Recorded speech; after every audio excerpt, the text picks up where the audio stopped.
Chaque fois que vous faites un son dans une pièce normale, ça fait écho. C'est comme ça que la physique fonctionne? Cependant, il existe une version psychologique de cela, que la plupart des gens ignorent. Un enfant tend la main émotionnellement quand il a besoin de quelque chose pour revenir. Pas nécessairement des mots parfois. Tout ce qu'il faut, c'est un coup d'œil ou une main. Un changement subtil dans le visage de quelqu'un qui dit « Je t'ai reçu, tu es réel ?»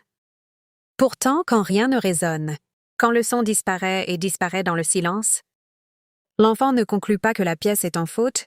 Les enfants ne pensent pas de cette façon. Ils concluent que le son ne valait pas la peine d'être repris.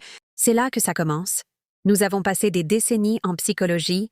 Traitez le traumatisme comme quelque chose qui vous arrive, quelque chose que vous pourriez pointer et dire que c'est là que ça s'est passé, un accident de voiture, une agression, quelque chose avec un avant et un après clair. Et cela a du sens pour beaucoup de gens. Cependant, il reste toute une catégorie de souffrances sans nom et sans beaucoup de sympathie. Parce que d'un point de vue extérieur, ça peut ne pas ressembler à un traumatisme, la maison était toujours debout. Les parents peuvent même être là.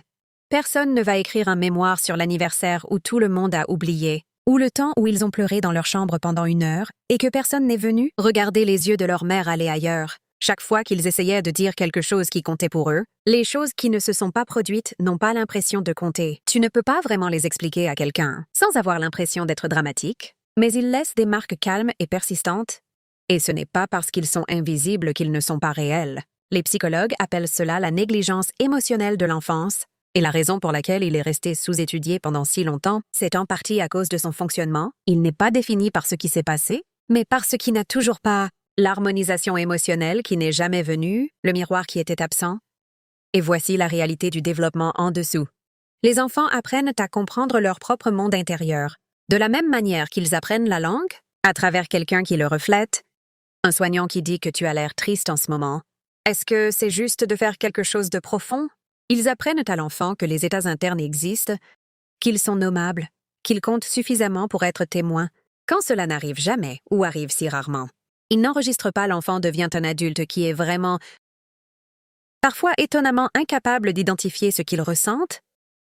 Il y a un terme clinique pour cette alexithymie, difficulté à identifier et à décrire ses propres états émotionnels. Et des études ont systématiquement trouvé des taux plus élevés de celui-ci. Chez les personnes qui ont subi une négligence émotionnelle tôt dans la vie, ce n'est pas une bizarrerie de personnalité. C'est un vide laissé par une absence. Imaginez passer toute votre vie dans une pièce où rien ne résonne. Et puis on me dit juste de parler. Ce que cela produit à l'âge adulte est un profil qui est profondément familier aux cliniciens et profondément déroutant pour les gens qui le vivent. Ce sont souvent des personnes compétentes qui fonctionnent bien, fiable, le genre de personne que tout le monde suppose est bien, parce qu'il se présente comme bien, parce que présenter comme bien était la compétence de survie qu'il maîtrisait, si jeune qu'il ne se souvienne même pas de l'avoir appris. Jenny Sweeb, le clinicien qui a officiellement défini la négligence émotionnelle pendant l'enfance, décrit les patients qui viennent la voir sans se plaindre clairement, mais avec une sorte de vague erreur persistante.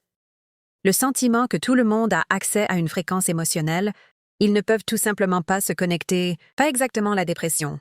Pas d'anxiété au sens des manuels. Quelque chose de plus comme planéité, une vie vécue légèrement derrière une vitre. Et puis, il y a les relations. C'est là que ça peut devenir vraiment douloureux à regarder, parce que la personne qui a grandi se sent invisible, n'a pas seulement du mal à se connecter avec les gens, il sabote souvent la connexion, juste quand ça commence à se sentir réel. Par exemple, quelqu'un leur fait un vrai compliment, et ils le détournent ou en rient. Ou peut-être que quelqu'un les aime constamment sans condition, mais c'est presque étouffant. Au lieu de mal sûr. En quelque sorte comme si tu attendais qu'il soit enlevé. Ce qui est tout à fait logique. Si l'amour était imprévisible en grandissant, tu aurais finalement arrêté de compter dessus correctement, donc tu es obligé de t'adapter. Tu es devenu quelqu'un qui n'a besoin de personne et qui gère tout, qui va tout à fait bien tout seul. Cela pourrait ressembler à une force de l'extérieur, mais surtout c'est juste un très vieux mécanisme d'adaptation. Le désir de proximité n'a jamais complètement disparu. C'était plutôt si profondément enfoui que tu ne le sentais plus non plus. Tu sais, n'a pas besoin de partir. Finalement, ils arrêtent de faire du bruit. Depuis qu'ils ont appris que le bruit n'aide pas, un examen de la portée de 2024, publié dans Child Abuse and Negligence, analyse de 25 études distinctes. Trouver des preuves cohérentes que les personnes qui ont été négligées dans leur enfance, lutter de manière significative avec la gestion de leurs émotions en tant qu'adultes et les chercheurs eux-mêmes, a souligné que la négligence émotionnelle est toujours l'une des moins formes étudiées de la douleur infantile. là-bas qui, quand tu y penses, dit tout la blessure la plus difficile à voir, est aussi celui que nous avons passé le moins de temps à essayer de comprendre. Voici ce que je veux vraiment que vous compreniez. Et je ne vais le dire qu'une fois. La façon dont tu as appris à te comporter n'était pas une erreur, plutôt une solution intelligente. Réponse incroyablement bien adaptée à une situation qui vous obligeait à vous réduire besoin et attente de moins. L'enfant qui est resté silencieux a appris qu'être silencieux les gardait en sécurité. De même l'enfant qui est devenu le drôle.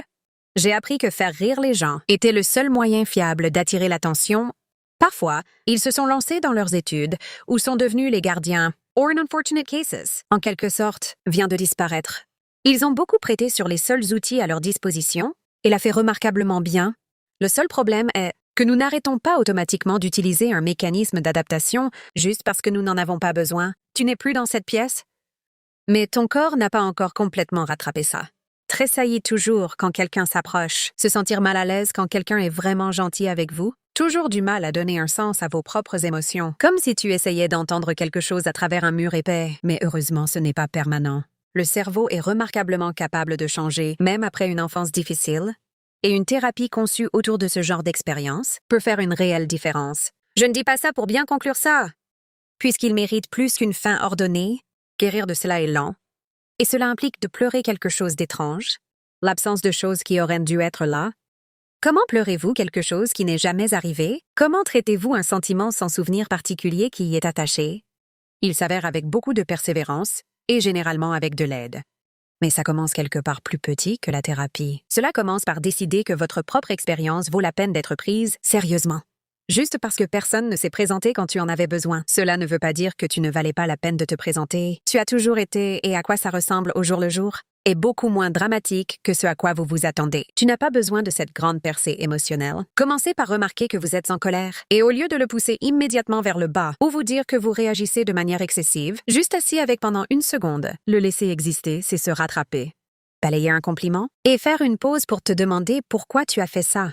Petit moment de juste prêter attention à votre propre monde intérieur. Cela peut sembler insignifiant jusqu'à ce que vous vous rendiez compte que pour certaines personnes, personne ne leur a jamais appris que leur monde intérieur valait la peine d'être payé. L'attention à tout cela ne change malheureusement pas du jour au lendemain, mais chaque fois que vous vous enregistrez avec vous-même. Honnêtement, quelque chose change un peu. Et pour quelqu'un qui a grandi en se sentant inouï, apprendre à s'entendre est un peu le but. Il y a un certain type de personne qui finit par regarder quelque chose comme ça, qui fait défiler à minuit et tombe sur les mots? Négligence émotionnelle, et sans que quelque chose change. C'est comme une reconnaissance silencieuse, quelque chose dedans semble inconfortablement familier. Si c'est toi en ce moment, je veux que tu fasses attention à ce sentiment. Ce n'est pas que le fait d'avoir un nom pour quelque chose le corrige comme par magie, mais parce que cette reconnaissance est en fait votre système nerveux, faire quelque chose qu'il n'a peut-être jamais appris à faire correctement, il fait écho à quelque chose en lui-même. Faiblement peut-être, mais c'est là. Le son valait toujours la peine d'être repris. Il fallait juste une pièce différente. Et si cela résonnait avec toi? Ou mettez des mots sur quelque chose que vous transportez depuis un moment? Cela signifierait beaucoup si vous vous abonniez. Je fais ces plongées profondes régulièrement et il y a beaucoup plus à explorer. Il y a aussi un bouton d'adhésion sur la chaîne. Si jamais tu veux soutenir directement ce que je fais ici, regardez mes autres vidéos à l'écran, que je pense que tu te verras là-bas.